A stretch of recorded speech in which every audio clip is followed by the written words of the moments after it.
ইন্ডিয়াতে খেলতে যাবে কি যাবে না এই নিয়ে যে জটিলতা তর্ক শুরু হয়েছে, বাংলাদেশ জানিয়ে দিয়েছে আমরা যাবো না, আমাদেরকে ভেন্যু অন্য জায়গায় করতে হবে, শ্রীলঙ্কায় বা অন্য কোথাও, ইন্ডিয়াতে আমরা যাবো না খেলতে। এই প্রসঙ্গ নিয়ে তর্ক বিতর্ক, কাদা ছোড়াছুড়ি, কার কারণ ন্যাংটা হয়ে যাওয়া, কিছু থামতেছে না। নতুন একটা কাহিনী ঘটেছে গতকালকে। তামিম ইকবাল বাংলাদেশের আরেক ব্যাটসম্যান, এই ছেলেটা মাঝে মাঝে চেষ্টা করে বিশাল একটা কুতুব খুশি হয়ে যেতে, এটুকু বুঝি যে তার পিছনে অনেক চাচারা আছে। সে হতে চায় খেলোয়াড়দের প্রতিনিধি। এটা আমার অনেক সময় আমার চোখে পড়েছে। তারই একটা পরিণতি হয়েছে গত কালকে সম্ভবত। তামিম ইকবালকে ইন্ডিয়ান এজেন্ট বলছে, ভারতীয় দালাল বলেছে কে? বিসিবি, মানে বাংলাদেশ ক্রিকেট কন্ট্রোল বোর্ডেরই এক পরিচালক, বিশেষ করে যে আবার অর্থ কমিটির চেয়ারম্যান। সে বলছে উনি নিজের ফেসবুকে স্ট্যাটাস দিয়েছে যে উনি তো একটা ইন্ডিয়ান দালাল। দালাল পড়া ঠিক হয়েছে না, বলেছে এগুলো জায়গায় যাবো আমরা, তার আগে অন্য একটা জায়গায় দেখি।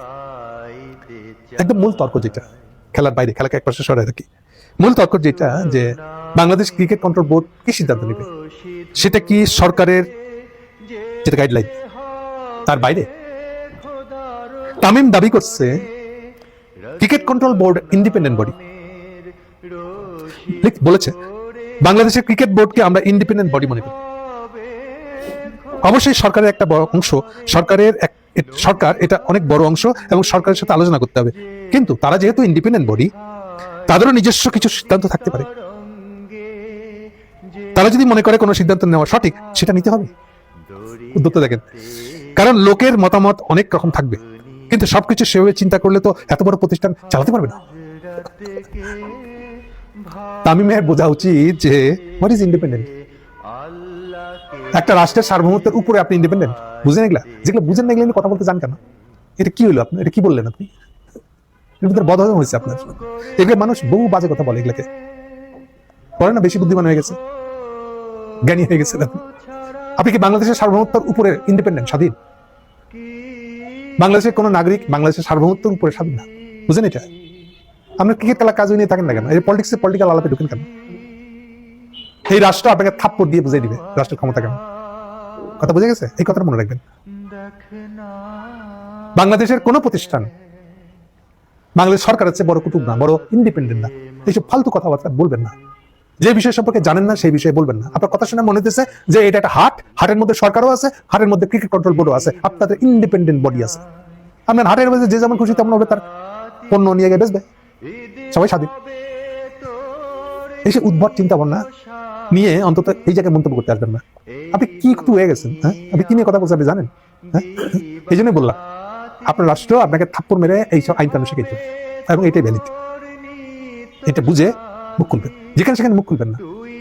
আপনার খেলোয়াড়দের স্বার্থ মানে কি? দেশের স্বার্থের উপরে খেলোয়াড়দের স্বার্থ দালালি করতে আসছেন।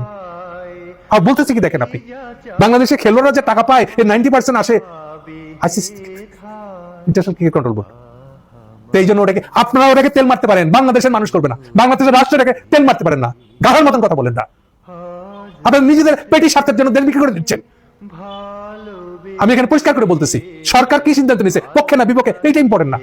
সরকার যেটাই সিদ্ধান্ত নেবে সেই স্বাধীন সিদ্ধান্ত, সেই সিদ্ধান্ত নেওয়ার ক্ষেত্রে রাষ্ট্র স্বাধীন। আপনি সেই রাষ্ট্রের উপরে আপনার ক্রিকেট কন্ট্রোল বোর্ডকে ইন্ডিপেন্ডেন্ট বলতেছেন, গাধা গাছে ধরে না। এইরকম বাংলাদেশের মাটিতে থাকে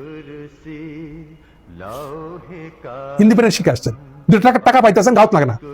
হ্যাঁ, আইসিসি টাকা দেয়, এই জন্য আইসিসিকে তেল মারবে। একবার তেল মারতে গেছিলেন না, ইন্ডিয়াতে খেলতে গেছিলেন, ইন্ডিয়াকে জিতানো যাচ্ছে না, এই জন্য আমাদের এই তাসকিনকে ইয়ে করে দেয়নি, আনফিট বানা দেয়নি।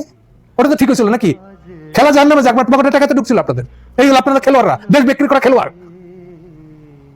বেকুব লোকজন সব বাংলাদেশের রাজনীতি ঢুকে কথা বলা শুরু করছে, কোনো আক্কেল জ্ঞান নেই একটা। ওনার ক্রিকেট কন্ট্রোল বোর্ড স্বার্থ, খেলোয়াড়দের স্বার্থ, খেলোয়াড়দের স্বার্থ বাংলাদেশের সরকারের স্বার্থের উপরে স্বার্থ। আমি এখানে আবার বলে দিচ্ছি, সরকার কি সিদ্ধান্ত, এটা আমার আলোচনার বিষয় না। এই জায়গায় সরকার যেটা সিদ্ধান্ত নেবে সেই সিদ্ধান্ত সুপ্রিম। ক্রিকেট কন্ট্রোল বোর্ডকেও সিদ্ধান্ত মানতে হবে, এটা হলো প্রথম নম্বর। এটা নিয়ে কোনো ইফ নট বাট কিছু হবে না।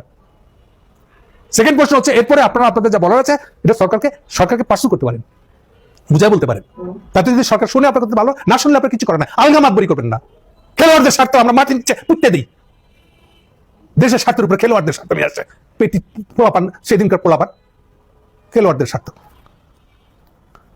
যা বুঝেন না তাই নিয়ে কথা বলবেন না। রাজনীতি আপনার বিষয়, আপনি রাজনীতি কথা বলছেন কেন? তা যদি বুঝতেন তা বললে হতো। এখন আসেন সে পরিচালক এটা বলা ঠিক হচ্ছে হয় নাই, এটা আপনার আলাদা আলোচনা করেন। কিন্তু আপনি যেটা করছেন এটাই তো আসলে ইন্ডিয়ান দালালি হয়েছে। আপনি চেয়ে করছেন না চেয়ে করছেন ডাজন্ট ম্যাটার, কিন্তু এই যে সরকারে আপনার খেলোয়াড়দের স্বার্থ, আপনার খেলোয়াড়দের স্বার্থের কথা চিন্তা করে তো ইন্ডিয়াকেই জিতাতে হবে। বহু প্লেয়ার, বিশেষ করে ক্রিকেটারের সবচেয়ে বেশি হয়, কারণ ইন্ডিয়াতে ফাইনাল পর্যন্ত যদি ইন্ডিয়াকে না রাখা হয় কোনো টুর্নামেন্টে, তাহলে টাকা কম আসে, টাকা কম আসলে আপনার প্লেয়াররা টাকা ভাগ কম পাবেন, এটা সোজা হিসাব, কেন না জানে। তো সেই জন্য কি খেলা রাখবেন না, জবরদস্তি ইন্ডিয়াকে জিতাইতে হবে? আপনি সেটার পক্ষে আগ্রহ করতেছেন, খেলোয়াড়দের স্বার্থ। এটা মহাকুতু হয়ে গেছে খেলোয়াড়দের চোখে, আপনি এখন তাতে হিরো। আপনি অন্যটার দিকে আসেন, বাংলাদেশের স্বার্থগুলো কি একটা? জনগণ বুঝেন, জনগণের স্বার্থ মানে কোনটা? জনগণের পার্টিকুলার একটা সেকশনের স্বার্থ?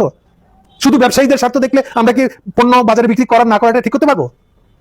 না, আমাদের জনগণের স্বার্থ, জনগণ মানে কমন মানুষের একটা স্বার্থ, কমন স্বার্থ আছে, তার ভিত্তিতে রাষ্ট্র চালাতে হবে। শুধু ব্যবসায়ী স্বার্থ দেখলে যেমন দেশে অর্থনীতি চলতে পারে না, ঠিক তেমনি শুধু খেলোয়াড়দের স্বার্থ দেখে খেলা চলতে পারে না। আগে নিজে অপরাধ করছেন, এই অপরাধের জন্য মাপ চান, তারপরে কার মাপ চাওয়া হবেন সেটা ঠিক করেন।